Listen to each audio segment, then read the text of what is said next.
So, Jai Hind everyone, this is Anshu and welcome back to our YouTube channel। कैसे हो आप सब? I think सभी बढ़िया और आपकी प्रिपरेशन अच्छी चल रही होगी। प्रिपरेशन आप सभी ने स्टार्ट कर दी होगी। मींस एयरफोर्स एक्स ग्रुप का फॉर्म फिल किया हो, एयरफोर्स वाई ग्रुप का फॉर्म फिल किया हो।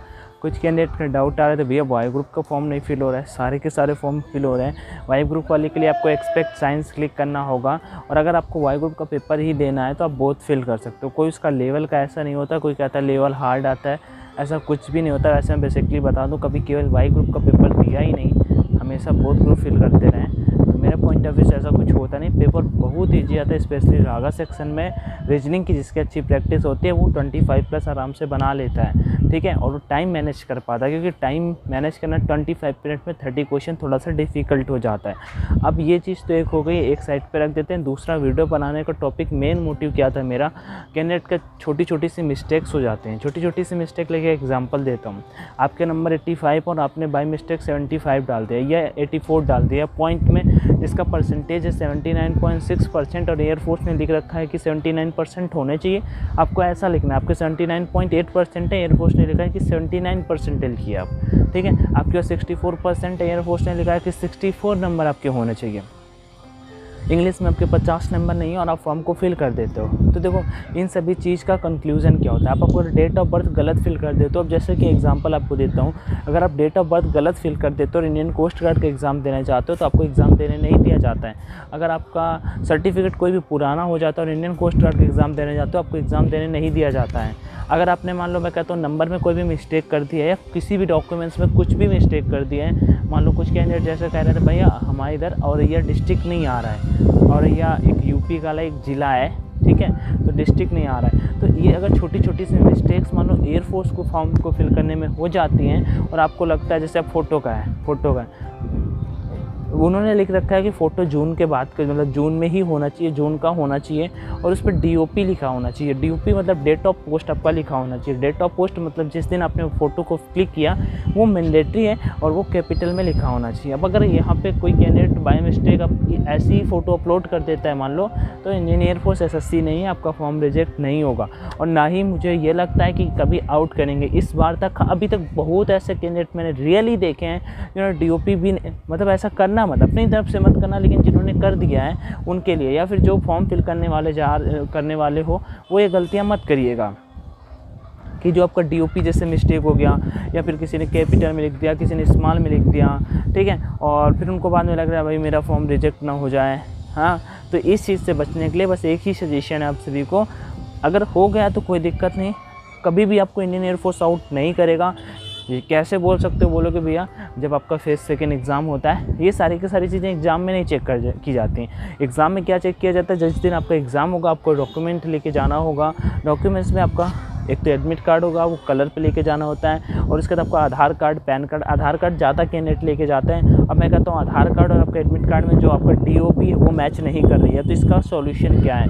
इसका सॉल्यूशन ये है कि आप 10th का मार्कशीट लेके जाइए, 12th का मार्कशीट लेके जाइए। वैसे 10th का मैंडेटरी होता है, और 10th की मार्कशीट जो कैंडिडेट लेके जाते हैं, आधार कार्ड नहीं लेके जाते, हाँ, और मार्कशीट जिनका डेट ऑफ बर्थ मैच नहीं करता उनसे वे कागज़ में लिखवा लेते हैं, एक एक कागज़ में लिखवा लेते हैं, बाकी वो अपने पास रख लेते हैं, बाकी कोई दिक्कत नहीं है, आपका हो जाता है। ये तो हो गया जिनका। अब एग्ज़ाम जैसे ही आप क्लियर कर लेते हो, देन नेक्स्ट स्टेज क्या होता है, तो जब नेक्स्ट स्टेज आपका फाइनल पहुंचते हो, सेकेंड स्टेज में आपका पूरा का पूरा डॉक्यूमेंटेशन हो जाता है।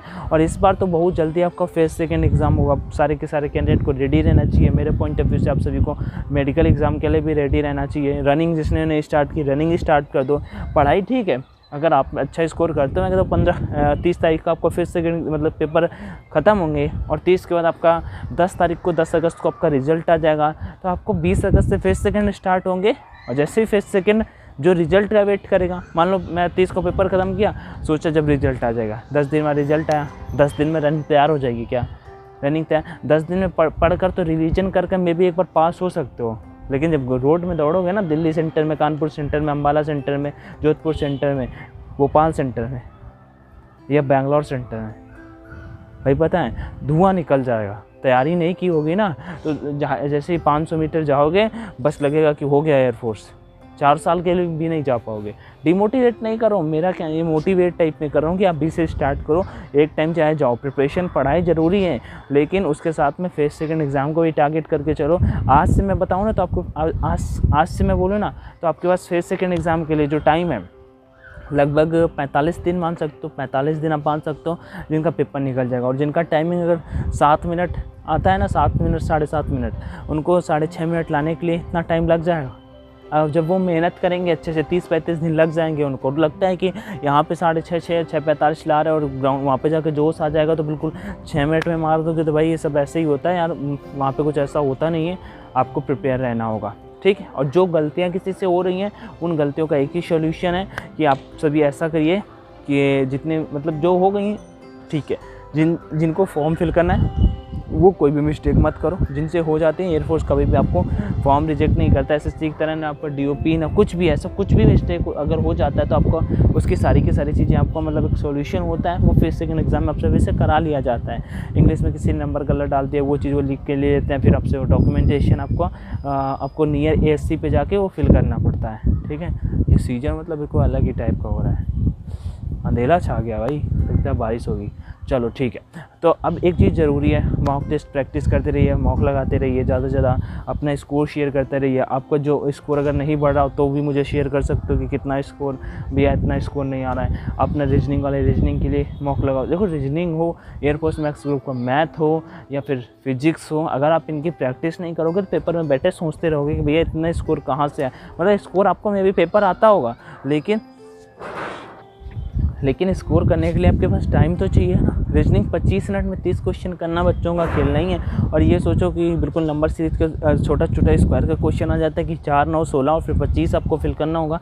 इतने इजी क्वेश्चंस भी नहीं आते, थोड़ा सा एक अच्छा खासा लेवल वाई ग्रुप में आता है, क्योंकि वही आता है। जीके ईजी होता है, मैथ्स आपका ईजी होता है, बस थोड़ा रीजनिंग ही सही होता है। कभी तो जाके वाई ग्रुप का पेपर कट ऑफ अच्छा जाता है। वाई ग्रुप का कट ऑफ अगर आप प्रीवियस टाइम देखोगे कभी कभी तो एक्स ग्रुप से भी ज़्यादा चला जाता है, जबकि एक्स ग्रुप 70 में कट ऑफ उठता है, वाई ग्रुप वाला 50 में कट ऑफ उठता है। ये चीज़ें होती हैं। आपका कोई डाउट आ रहा हो तो बताइएगा। प्रैक्टिस के लिए परीक्षा पे ऑनलाइन मॉक टेस्ट लगाओ ज़्यादा से ज़्यादा, और एग्ज़ाम रिलेवेंट होते हैं प्रीवियस टाइम के, वहाँ पे क्वेश्चंस भी ऐड कर दिए गए। अग्निवीर के लिए न्यू टेस्ट सीरीज़ भी लॉन्च कर दी गई, कुछ ज़्यादा प्राइस भी नहीं है। और मुझे ऐसा लगता है कि वो परफेक्ट है। लाइक कोई कोर्स अगर मैं आपको वही रिकमेंड करता अनअकैडमी का कि वो जाके 2000 का कोर्स कर लो, ठीक है, तभी बता रहा हूँ वो सब अभी उसके लिए टाइम नहीं है आपके पास। मेरे पॉइंट ऑफ व्यू से आप जब तक अपना सेल्फ का जो कंटेंट है वो रिवाइज नहीं करोगे तब तक कुछ भी नहीं होगा। जो नोट्स बनाए उनकी प्रैक्टिस करो, जो मैंने आप सभी को टेलीग्राम पे प्रोवाइड कराए नोट्स उनकी प्रैक्टिस करो, और ज़्यादा से ज़्यादा मॉक लगाओ। मॉक लगाने के लिए कोड का ऑप्शन आएगा परीक्षा पे, कैसे बाई करना है वो मैं यहाँ पे बता दूंगा। कोड है ऑनलाइन D50 ONLI यानी D50, उसका यूज करो। बाकी वीडियो देखने के लिए thank you so much. Video को दोस्तों के साथ में शेयर भी कर देना, और आपके जो भी डाउट्स आ रहे हैं, जिस तरह के डाउट्स आ रहे हैं, जिससे जो भी गलतियाँ हो गई हूँ, या फिर first second exam, medical exam, Indian air force related, you can ask me in comment section, I will definitely reply. So तब तक के लिए take care everyone, thank you video देखने के लिए। Jai Hind and all the best.